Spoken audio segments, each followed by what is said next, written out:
and welcome to The Truth Will Not Be Silenced, the show that allows Black people to be seen, to be heard, and to be human. I'm your host, Melissa Woodfork White. In today's episode, we'll talk about loss with author Trona Peoples.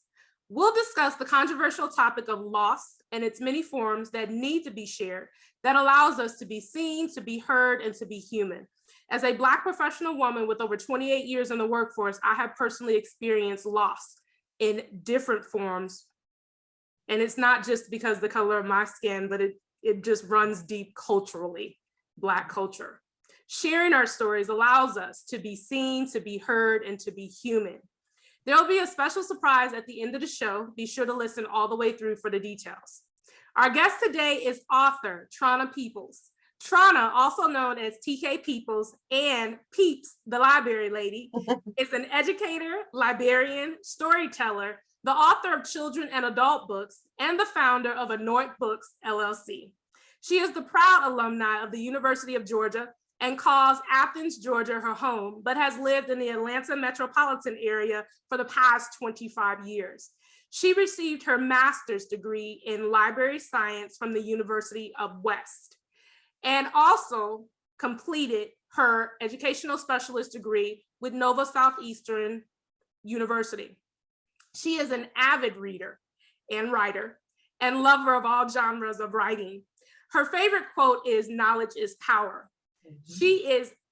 Trona strives to learn and teach something new each day to those around her. She is now in her 22nd year of education and was named Employee of the Year at her current school. In addition to being a teacher librarian, she has published 4 books, of which one has become a bestseller, a New York Times bestseller, and was featured in Times Square in New York. She is the proud mother of 2 young adult men. Trona is going to share with us about loss. Hi, Trona. Thank you for joining us today, and welcome to the show. Hello, Melissa, and I bring you greetings all the way from the south side of Atlanta, Georgia. I'm so glad to be here, and thank you so much for inviting me to be a part of your podcast. Awesome sauce. Glad to have you. Well, let's go ahead and get right into it. Okay. Why is talking about loss and its many forms such a controversial topic? And when we talk about the forms, we're talking about mentally, spiritually, socially, economically, financially, all of the different forms, because we tend to say loss when we're talking about death. But loss just isn't about death. It's also about loss in any area of our life that has had such a traumatic effect on us. So why is talking about loss such a controversial topic? It's controversial because people want to put a time limit on grief. They want to put it in a category. You could have had a pet or an animal that's been with you for the past 30 years. And people, oh, that was just a dog. Well, to that person, it wasn't. And so people want, oh, you should just get over it. I was reading a couple of weeks ago, the New York Times, and the title caught my eye because it says, "How long should it take to grieve?" Psychiatry has come up with the answer. And I was like, oh yeah, really? So they have the answer? Oh, well, they have a new diagnosis called prolonged grief disorder. And I'm like, okay, come on, give me a break. Mm-hmm. No, you cannot put a time limit on it. And if you haven't been in that position where that person is, where they're grieving, sometimes it's hard for you to understand what they're going through. And some things you don't say is time will heal all, because time will not heal all. Cliche, such a cliche. Mm-hmm. And you're so right about it and everything. When I think of loss, of course, I first think of the death of a loved one. Right. And as I've gotten older, it has been a loss of a job. Yes. Trauma that I've experienced on that job. That's also loss and grief. I mean, it has been the loss of friendships that were over 10 and 20 years, but yes, change and so forth. So it's in the many forms. But when I was growing up, it was only about death. Exactly. We talked about death. And even today, it still is more contributed to death. But when you talk about grief, like what you just shared, it comes in many forms of loss of a pet. And it's more than just a pet. That's a family member. That could have been considered somebody's child and Exactly. part of their family and so forth. And then you also touched on about the cliches. Time will heal. You'll get over it. You'll move on. You'll get a better job. You'll get a better relationship. And that's another one. That's another form of loss. I touched on it when I said friends, but it's also relationships. Whether you're dating, whether you're married, whether any type of relationship that you suffering through that trauma is loss. Yes. And so that leads me to the next question. Why the need and importance to address loss in its many different forms? I know that grieving and loss can lead to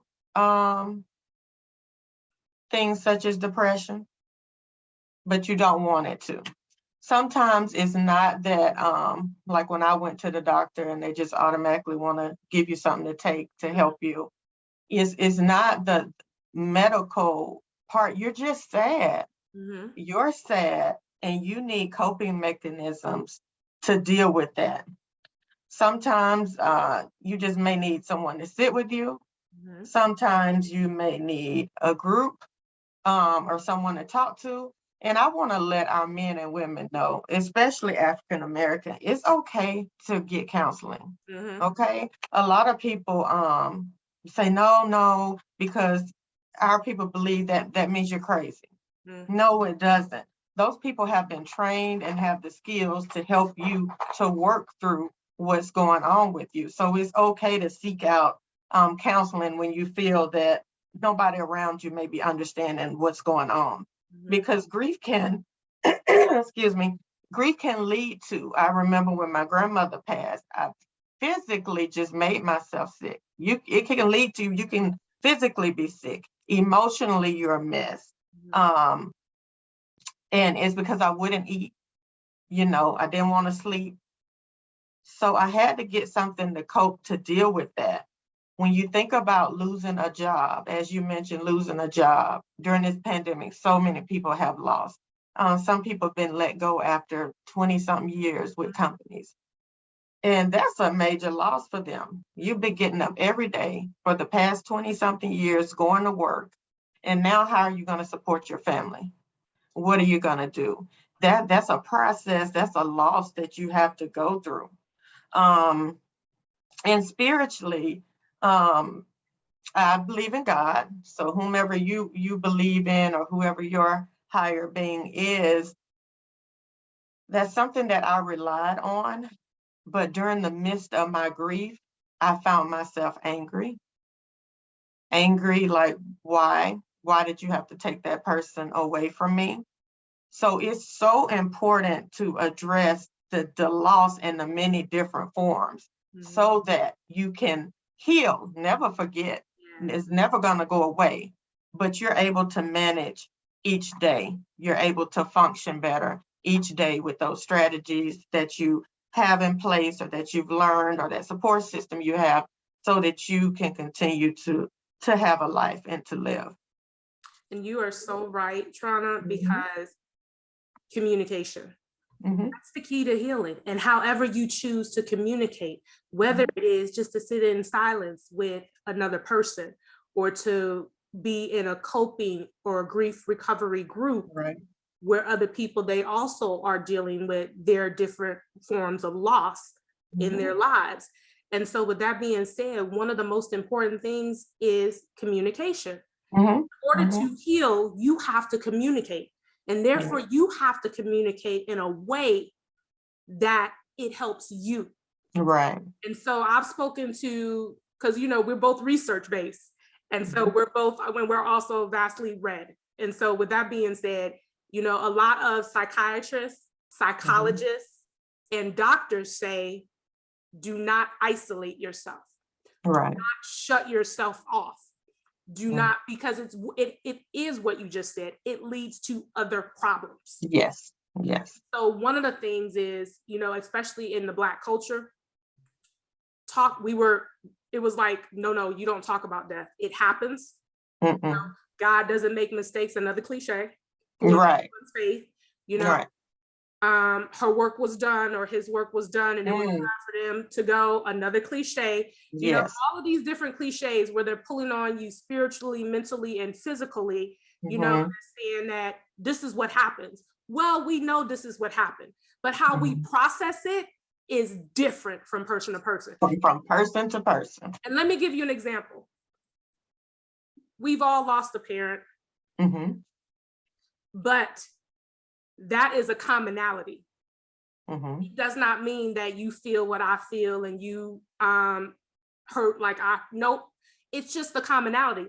And you want to know why? Because my relationship with my mom was different than your relationship with your mom. With your mom, exactly. Your relationship with your dad, who may have passed, and not yours, just speaking in general, it's different than someone else's relationship in the past. And I'm just like, it's a commonality.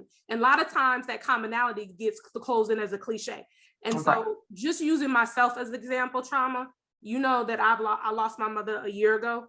Yep. And so, people don't mean any hurt by it, but they my don't. thing is that you don't know how I feel.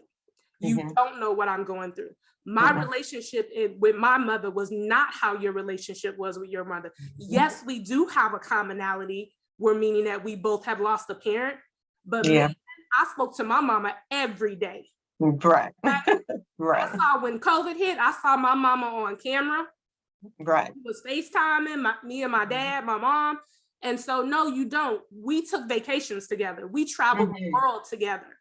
Right. You hear what I'm saying? And that's why I'm like, okay, I understand, thank you for that. We both have lost a parent, but your relationship with your parent is not the same as how my relationship was with my parent. Exactly. Each individual person in their situation is different and it needs to be treated as such. And this leads me to that New York Times bestseller that I mentioned earlier and that you also mentioned earlier. Finding Joy in the Journey is a New York Times bestseller. And Trona, you are one of the contributing authors to this bestseller. In the chapter that you wrote, it's titled, They Will Never Leave You. Can you tell us about that? Yes. So came across an awesome woman who was given the opportunity to collaborate with her on a book project. And I said, Lord, I don't know about that, but I'll try it. And it was the best thing I ever did. And she told me I could write about, it deals with grief, all the different types of griefs we talked about, losses of marriage, all different women, men of walks of life. And I said, I think it's time I talk about my grandmother, because in some way it was holding me back. And so my title, They Will Never Leave You. And I love the book of Psalms. Like, I just live in the book of Psalms. So if you're a religious person like me, Psalms is good. And I was reading one night, it says, for he will command his angels concerning you to guard you in all your ways. On their hands, they will bear you up, lest you strike your foot against a stone. So my grandmother's an angel. And God, if she's an angel, that means you're going to allow her to still be here with me. I need a sign. I need something so that I can make it, because I don't want to go on without it. I don't see any purpose. She won't be able to see what I do in the future or know, or to be proud of me. And then I had a lot of regrets. I moved far away, didn't see her as much. And I was just devastated, just hurt. And so one night, God did. He let grandmother come to me a dream and let me know it was okay. And then there are other little signs that I believe in angels. I believe in signs. Some people do, some don't. But I believe he allows your angels to be a part of you. My grandmother used to collect coins. And every time I see a coin, it's pennies from heaven. And I got a little jar, I put it in. And I say, thank you, God. And thank you for letting my angel grandmother know that she's near me and I'm okay. Certain smells. You may smell something that reminds you of the person. to me, that's letting you know they're okay and you're going to be okay and they're with you. And so that's what I talked about. It was real brief in here, but I want people to know that God keeps his promises to you. And he said that he will allow your angels so we can call upon them to be with us. And I do. And I pray every morning and I pray for guidance. You never put anything or anyone above God. And I just thank him for allowing my sweet angel to still let me know every day, you're doing good. I see you. I'm with you. So that was that. Yeah. I know it's heavy, right? Yeah. And so Yeah. for our audience, it's still a very difficult conversation for us to have. We're still dealing with it. Yeah. So with that being said, you brought up your grandmother. I lost my grandmother when I was in elementary around like 12. She was the only grandmother that I ever knew. Now, mind you, there's an age gap between my older sister, who's like 54, 55, and me and my younger sisters, who were all a year apart. And so whereas my older sister got to grow up with my grandmother, we did not. And so she was the only grandmother that we ever knew, because my grandfather, her husband, had passed before we were born. And my father's parents had also passed before we were born. Yeah. It was all we had. And so it took me over 20, almost 25 years before I could ever even talk about it, because that's how hurt and painful it was. Yeah. And just like you, Trona, in my first book titled My Life, a collection of short story poems, that's the first time that I talked about the death of my grandmother. Yeah. First, almost 20 years later. The first time. And writing helps.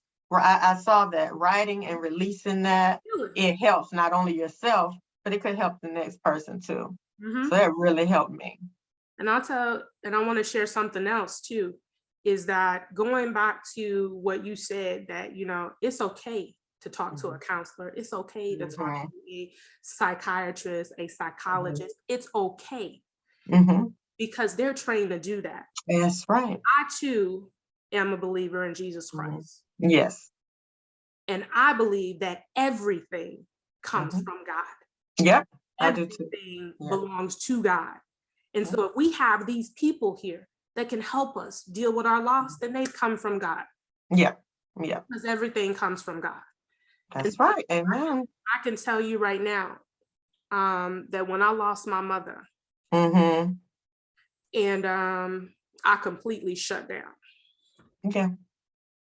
I wasn't just like you, wasn't sleeping, and I wasn't. I know. Right. Right.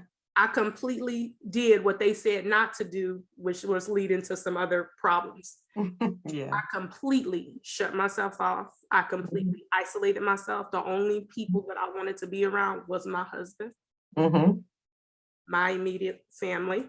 Yep. And so with that being said, and then I understood at my older age that there's a process to grief. And I understood that because I know you know this, and most of my returning listeners, I've shared this before, is that I'm a licensed minister, and I graduated from the Morehouse School of Religion at the ITC.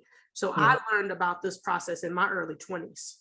Yes. And who would have known that later on in my 40s, that what I had been preaching and teaching people ever since I answered my call to ministry, that I would have to do that for myself with the passing of my own mother, which is power within itself. Ooh. And so that being said, Trona, I want you've already shared the book that's best-selling, New York Times best-selling. And I'm going to tell our listeners, I normally wait to the end of the show, but you've got to get this book. Yes. Book. And so I have it, my personalized copy. So you have to get this book, because one of the things is that a lot of times, because we don't talk about the loss, and we're told that we can't talk about the loss, or we're given all those different cliches, physically, mentally, and spiritual cliches, and told us this is what we got to do. And or if it's been 3 years, they're like, why are you still talking about it? Because it's still here. Exactly. And so with that being said, I do want to say that one of the books that helped me with my mother's death was The Grief Recovery. Okay, And awesome. that right there, I've shared that book with everybody because I'm like, it touches on just what we're talking about, every aspect. And you want to know who shared that book with me? My doctor's office. Praise God. See? My Yeah. doctor's office. Share that instead of the med. So that's why I'm saying, you know, I'm leery of doctors that want to automatically prescribe you drugs Exactly. for depression. Exactly. And so I just thank God that I had a God-fearing doctor that was like, and a God-fearing nursing staff that was like, I want you to read this book. Mm-hmm. And so Yeah. that right there. And Mm-hmm. it addressed all of the things that we're talking about now. It addressed the things that we've written about, that we've shared with the world, Trona. And so in addition to your writing, Mm-hmm. your Times bestseller, how has loss, and you've touched on it with your grandmother, but Mm-hmm. I know that you've experienced loss in other areas of your life. Yes, I have. Willing to share some of that with us, then I would like to ask the question. Well, I'm going to ask the question. How has loss affected you personally? Mm-hmm. Now I'm gonna take you to a loss that it was hard for me to find anyone who understood, even my friends with kids. When it was time for my babies to go, I lost it. I lost it. My oldest son will be graduating from college in December, and my baby's at his second year in school. But every time they leave or I have to drop them off, I'm an absolute mess. And most moms that I talk to is like, oh, I'm glad they're gone. They need to be gone. But for me, that was a major loss. And I tell you why, because they were my world. They were my everything. They kept me going through all kinds of mess because I knew I had to be strong for my boys. They had to eat, and then they deserved a good mother. Mm-hmm. And so the negative was I didn't have a life. They were my life. They were my everything. Girl, I literally would sit and go from room to room and just cry and hold their pillows and even change their bedding back to when they were like little bitty kids, like the Finding Nemo and the Shrek. And they're like, oh my God, come on. If they didn't call me back within 10 minutes, I'm panicking. Do I need to call the police? Heartbroken. Mm-hmm. My baby's gone. And this year they said, well, we probably won't come home for the summer. We got apartments. And oh my God, how am I going to deal with this? And I had a breakdown. That was the negative side of it. And but the positive is it's time to discover Trona and what Trona likes to do or what she wants to do. You know, you could ask me my favorite restaurant and I'd be like, I don't know. I've been in cooking for the last 18, 20 years. What do you want to do? I don't know, Chuck E. Cheese, you know. So it's like, no, you are an empty nester. You can do things. I can pick up my hobbies, some things I used to love to do with my grandmother, crocheting. I took up sewing to learn how to sew. And I started, you know, writing. But it was hard. Now my babies didn't die, they didn't leave. So people didn't understand, like, girl, they've been with you for 18 something years. It's time for them to go and grow. But I'm like, no, when they're here with me, I know they're okay. I can protect them. And I'm raising 2 Black males. And I don't know what may happen if they get stopped or something happens or how. And did I teach them everything that I need to teach them? And are they safe? And are they okay? And that won't leave me. That just won't leave me. I don't care if they're like 55. That's my baby, and I struggle with that. But in the same essence, I learned that you have a life. I have a lot of life left, a lot of great things to do, friends. I can go out. I don't have to worry about rushing back home or you know, picking somebody up from basketball practice or music practice. So that I'm now finding joy in. It's like I said, it's still hard. And I still to this day, they've been in college 4 and 2 years. When my youngest drives off, I cry in the window. And when I drop the other one off, I'll go park and cry and then get it together and come on back home. But just finding me was that positive, and I know who I was, what I liked, what I wanted to do, and now I can do that. I can do it. Yeah. And you know what, Trona, you are so right. I have seen the wonderful things that you've done and that you're doing. And, you know, when we work together, I saw your boys all the time. So it was you know it. My babies were always with me. Yes, but you would never think that you were consumed with being their mother until it was time for them to go off to college. You know what I mean? Every time we would meet up, the boys were there. The boys were there. And if they weren't with you, what was I saying? Where the boys at? And now I have other friends that work with us, and they have kids same age going to college, and they like, go, get out, go. But see how it's different for the individual? It's different for me. And so allow me to, be in that sadness, allow me to go through that, support me. Don't make me feel bad because I miss my babies. Situation is different. Yeah. Relationships are different. That's right. That's right. I would tell you this. Before my mom passed, my parents had been married for 52 and a half years. Beautiful. And I remember we all went off to college. Because that's how they raised us to do that. And that's what we do with our own. We raise them to do that. Right. Our experiences with our own are different than with our parents. And so that being said, I said to my mother and father, when I left for Howard, I said, I'm not coming back. Right. I said, and that reminded me when you said about your sons, I may not be home for the summer. No, I told my parents that freshman year, I am going to the Mecca. Yeah. I'm going to the Black Mecca. Yeah. I'm going to Howard University in Washington. I'm not coming back. I'm not coming back. And I had to think about that too. I had to think about that. Yeah. I will not be home for spring, for summer break, or whatever the case may be. And it didn't mean you didn't love your parents. Yeah. They were like, whatever, she gonna be back. She gonna be back. Girl, freshman year came around, I went home with my roommate from California. My sophomore year, summer, I did my internships, but I did it in those areas. And so with that being said, I didn't come home. And so my parents had to call me before freshman year had ended and be like, we want you to come home. And I just got on the plane and I went. Yeah. And so with that being said, I understand all of that. Everybody, one of the things that's consistent is that everybody's experience is different. Yes, ma'am. Everybody's relationships are different. Yes, there are commonalities to our loss. Yep. But they are different when it comes down to those relationships, when it comes down to those interactions. They are different. And I'll give you another example, Trona. Like for example, one of my brothers from another mother,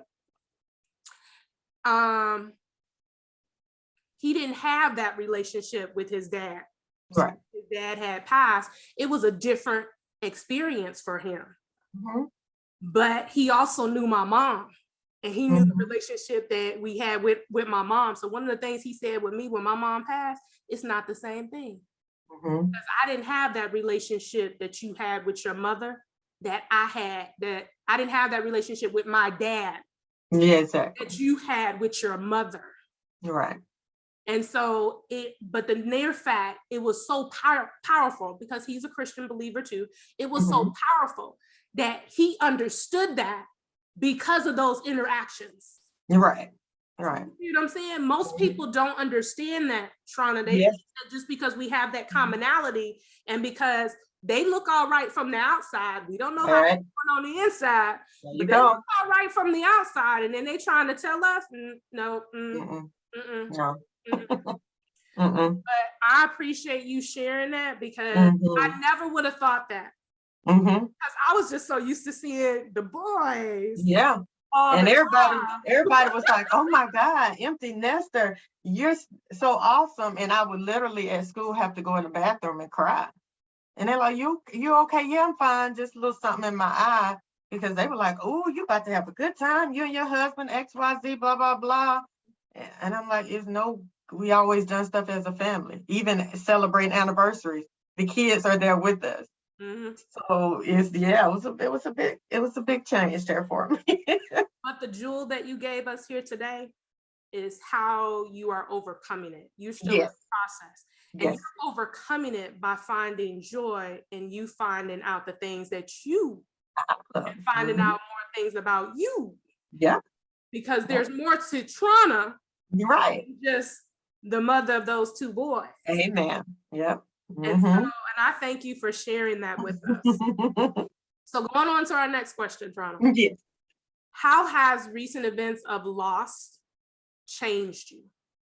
How has it Now I did talk about your loss, yeah. all of the things that you shared, even in your writing, your loss, and Hmm. to all of the recent events?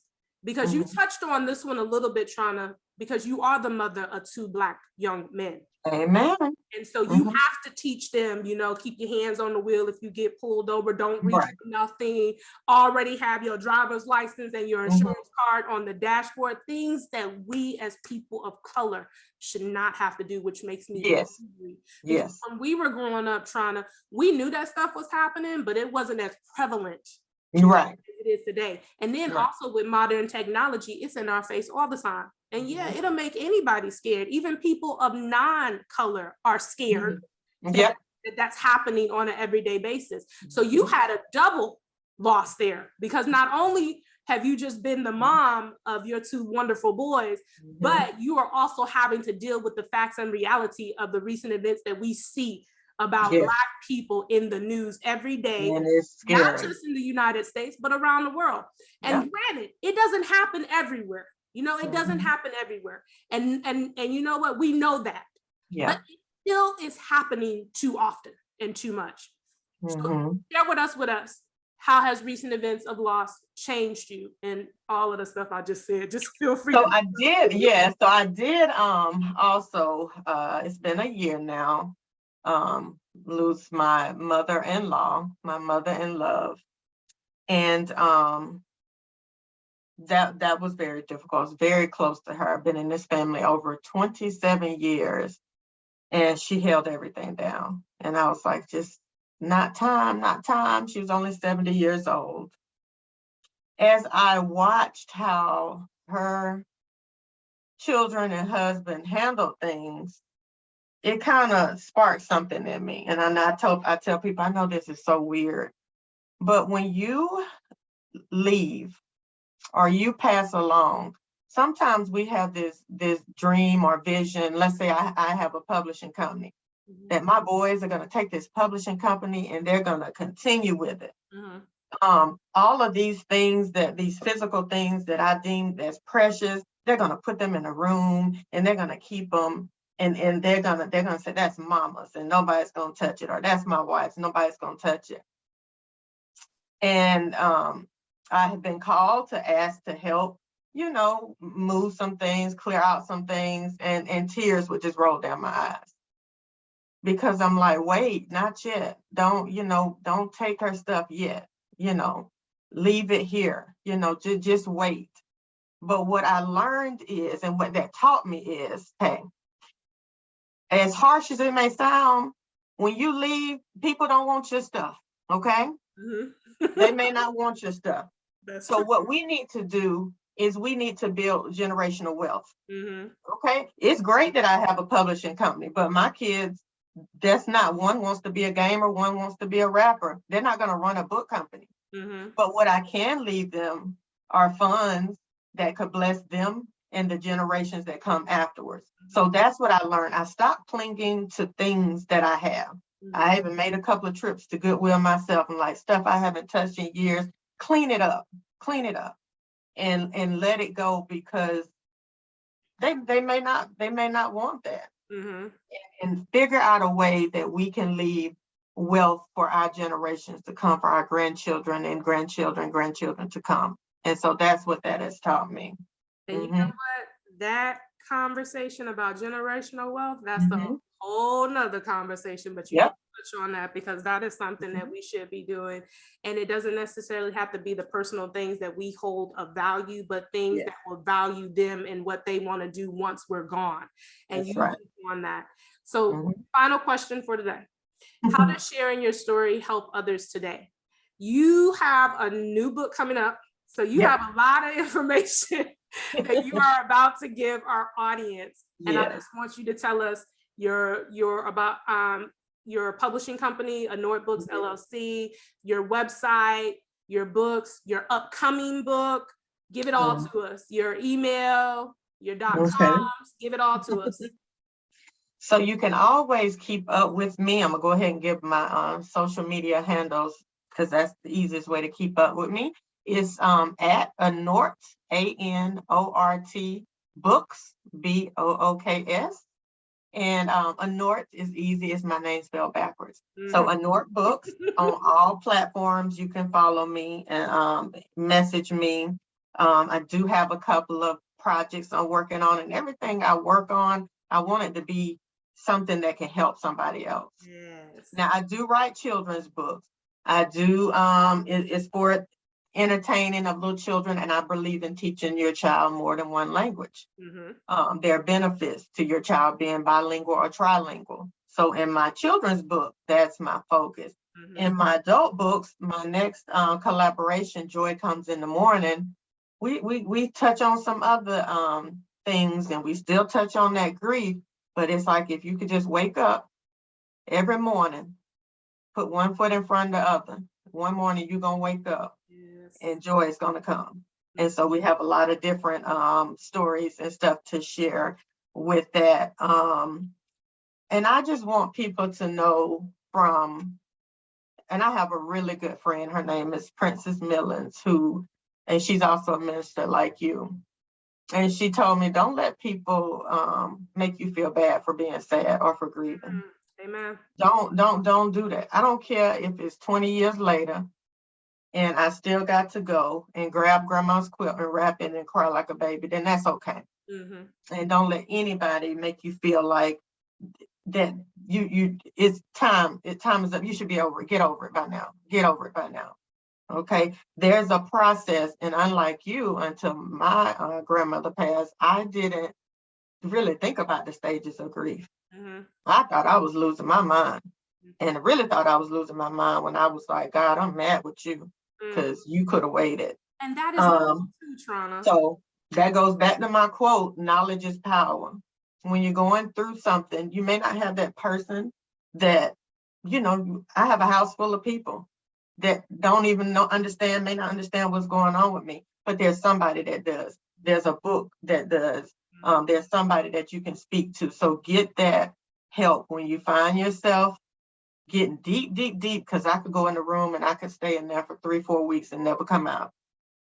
So, but I can't do that. I got to keep going. But that doesn't mean that I have my grief process ends and that I have to forget about my loved ones. It's a daily process. Yep. So I want people to know it's okay to be sad. That's okay. And there's a difference between sad and depression. Be mindful of people want to automatically say, oh, you're depressed, I'm gonna give you 20 milligrams of XYZ. No, I'd rather you give me a book and some strategies to cope with than to automatically think that medication. We got enough in America with drugs and with kids getting addicted to painkillers and that kind of stuff. So refer me to somebody that can help other than to medicate. Yep. But thank you so much. Thank you. So awesome. Thank you for joining us today, for sharing your writing, your work, and also your personal experiences with loss. I appreciate you. Awesome sauce. Thank you so much. And I have truly enjoyed. And again, thank you for having me as a part of your podcast. This is so awesome. Thank you. Thank you. So next week, we'll continue to discuss controversial topics about race and have conversations about personal and professional experiences with racism, love, loss, employment, and education. Stories that need to be shared, seen, and heard that makes us human. The truth will not be silenced. To be seen, to be heard, to be human. The surprise. If you like and leave a positive comment about this show, you will get a shout out. This includes business, products, services, organizations, and events. Following the link in our show notes lets Buzzsprout know that we sent you and help support our show. Buzzsprout is the best way to launch a professional podcast. Want to ask a question, be a guest, or subscribe to this podcast, The Truth Will Not Be Silenced? Click on the show link. Thank you for joining us today.